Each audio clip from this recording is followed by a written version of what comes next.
Currently, I have a private practice in the St. Louis area, and I'm also finishing a PhD at Washington University in St. Louis in their social work program.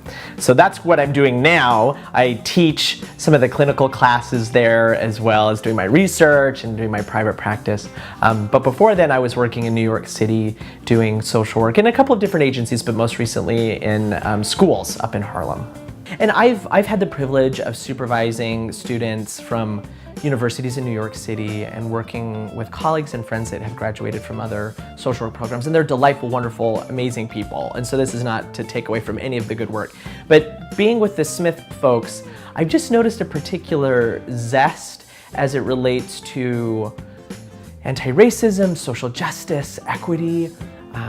When I would have the students in a didactic every week, there were just a level of questions that Smith students were asking about, or levels of both they were intensely focused on the clinical moment and the inner world of their clients, which was so rich and lovely.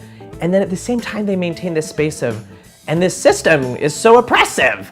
And so it was so amazing to be with social workers that really were doing that inside out, outside in sort of perspective. I also have found a relatable quality and just an intense desire to know the other, which has been so nice. And so when I'm with the students or other alumni, I just end up laughing and listening and hearing such wonderful stories and experiences. But I just find that they're friendly, zesty, bright, hardworking, and willing to grapple with really challenging problems and to hold on to that shred of hope, even in the really difficult times, so they can share that light with others.